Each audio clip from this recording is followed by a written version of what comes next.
Pues muy buenos días a Multimedios, buenos días a Coahuiteca Medios y a Expresión Hispana.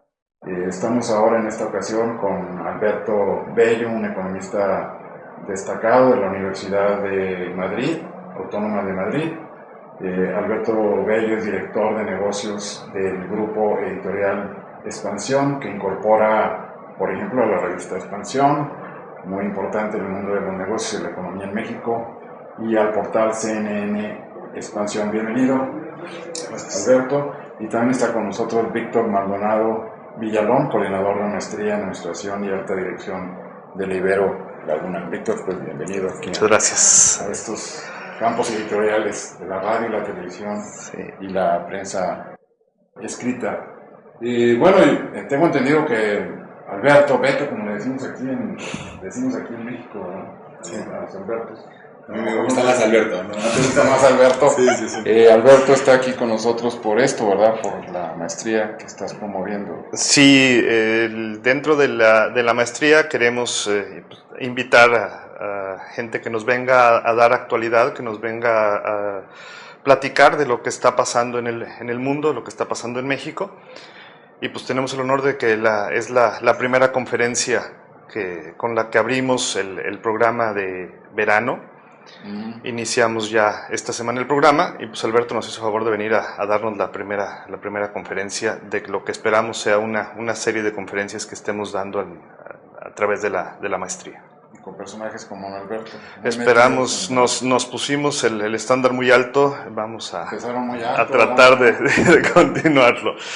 Bueno, precisamente acabamos de conocer los datos de la economía mexicana, trimestrales de la economía mexicana, que nos hablan de una caída del 8.2% de la economía mexicana, reconocido, claro, por la Secretaría de Hacienda y Crédito Público, pero bueno, luego salen los otros economistas como independientes, como Luis de la Calle, que fue subsecretario, ¿no?, de la Secretaría de Economía Federal, que nos dicen que esta cifra es mucho más grande si utilizáramos el método que se utiliza de cálculo en los Estados Unidos y en varios países desarrollados, que calculan el crecimiento no dependiendo del año anterior, ¿verdad?, de hace un año, del mismo trimestre del año anterior, sino del trimestre antepasado, y que lo anualizan, ¿no?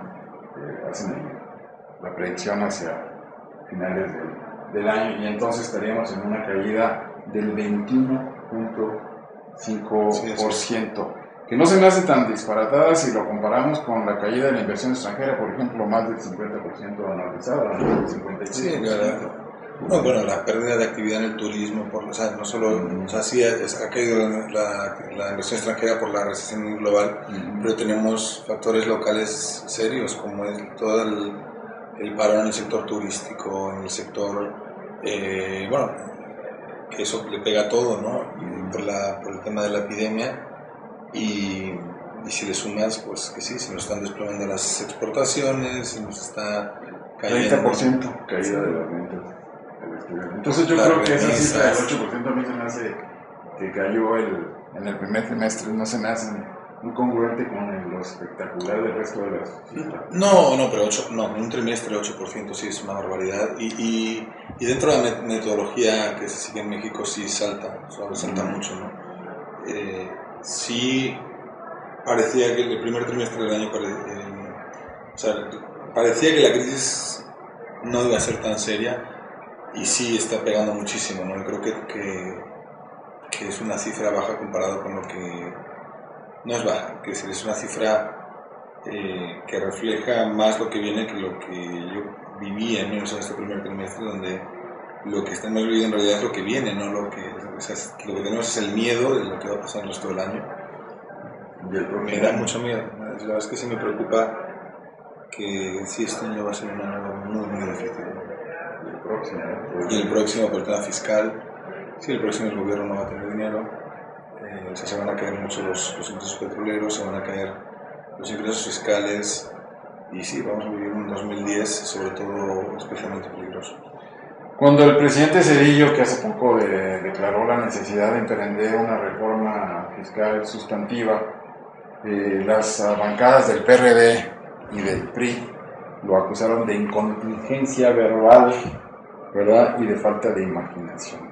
La pregunta que te hago es, ¿tenemos los economistas falta de imaginación, los que consideramos que es urgente que se tomen medidas, que se lleven a cabo una verdadera reforma fiscal? Yo creo que la imaginación es lo que nos ha demostrado el país. Yo te digo, yo no hablo como economista, hablo como periodista económico, que me siento más cómodo. ¿Sí? Igual que yo.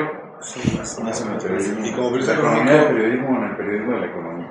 Siguiendo la actualidad y siguiendo los análisis, la verdad es que los que han demostrado imaginación son los legisladores y los economistas. No, la han demostrado mucha imaginación haciendo medidas y anunciando reformas fiscales, y el gobierno, ¿no?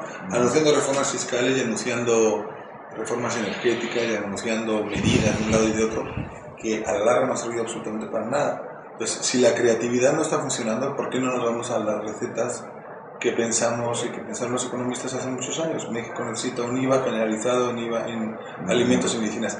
Ahora, ¿qué tan adecuado es el momento para hacer algo semejante? O sea, realmente todos sabemos que un aumento de impuestos y aplicar un IVA generalizado sería un aumento de impuestos, es una medida fiscal restrictiva, o sea, sí le pegaría aún más al crecimiento. Ese es el tipo de valoraciones que tenemos que hacer. Si estamos dispuestos a poner un freno más a la economía con un impuesto como es el IVA. Es cuestionable. O sea, sí, evidentemente, a México le urge una reforma fiscal de este tipo. Creo que este momento es mucho más adecuado para una reforma laboral. Creo que limitaríamos el problema del desempleo facilitando a las empresas la contratación. Y la medida fiscal posiblemente se pueda pensar en una reforma fiscal, dada que la crisis pues, va a ponernos en las narices las debilidades estructurales del país. Creo que se puede pensar en una reforma fiscal gradual, ¿no? Un IVA que vaya entrando en alimentos quizá poco a poco, con una canasta de bienes exentos. Y sí urge, o sea, es obvio que si la mayor parte de los países tienen un IVA generalizado, si todos los países desarrollados tienen un IVA generalizado, y es una de las principales vías recaudatorias, está claro que estamos en un problema como país de que no estamos recaudando ese dinero, y ese dinero hace falta para desarrollar carreteras, para cambiar el sistema educativo, para cambiar el sistema de salud, para pagar la seguridad que tanto buscamos. Entonces, mi duda es si en este momento de crisis metes un impuesto más, pues el freno económico puede ser mucho más agudo. Bueno, yo creo que de inmediato, ¿no? Pero si recibes ahorita el sacrificio por eso digo, de 160,000 millones de pesos, ahorita el sacrificio por no tener por la devolución, olvídate, el sacrificio es la devolución que se le hace a las grandes empresas de alimentos, 160,000 millones de pesos que se podrían captar y meter en infraestructura. Sí, pero que vas al consumo. Sí, pero en cuanto pones un IVA del 15% en alimentos y medicinas, que supongo que es la reforma a la que se refería el presidente Zedillo, inmediatamente un golpe en el consumo. O sea, sí caería mucho el consumo y eso le pegaría otra vez a las empresas y tendríamos o sea, sí es una medida que pega a determinados sectores. Yo creo que hay que analizar muy bien y ver modelos econométricos de ver cuál sería el impacto sobre el crecimiento de poner a corto plazo, porque si es que el problema es que estamos en una situación especialmente aguda, entonces la introducción de impuestos hay que hacerlo de manera inteligente, ¿no? El presidente Zedillo lo hizo, ¿no? Subió el IVA justo en la crisis y no le fue mal, o sea, realmente tuvo una recuperación, pero Estados Unidos no está en la recesión como está en estos momentos. Entonces no hay una locomotora que jale de la economía y si frenas el crecimiento interno con un impuesto de consumo puede ser restrictivo. Entonces yo lo que creo es que esa reforma que es urgente, que hace falta, es urgente, quiero decir eso, era urgente en 2000, imagínate ahora, ¿no? Han pasado 9 años y estamos con problemas fiscales idénticos a los que hemos tenido en las últimas décadas. Creo que urge, pero sí la introducción de un impuesto de consumo generalizado tiene que ser muy pensada en un momento de crisis, por el golpe que pegaría al crecimiento. ¿Y qué otras medidas fiscales crees que deben incorporarse en la reforma fiscal? Porque, bueno, no nada más. Yo creo que un impuesto a las empresas de tasa única, o sea, que el IETU sea el único impuesto que pagan las empresas. Creo que en la reacción empresarial de criticar el IETU ha habido mucha miopía, porque el presidente Calderón en su campaña electoral prometió que quería introducir un impuesto de tasa fija para las empresas. Lo que pasó con el IETU es que no eliminó el impuesto sobre la renta, ¿no? Creo que esa es la meta a largo plazo para tener un sistema fiscal competitivo, ¿no?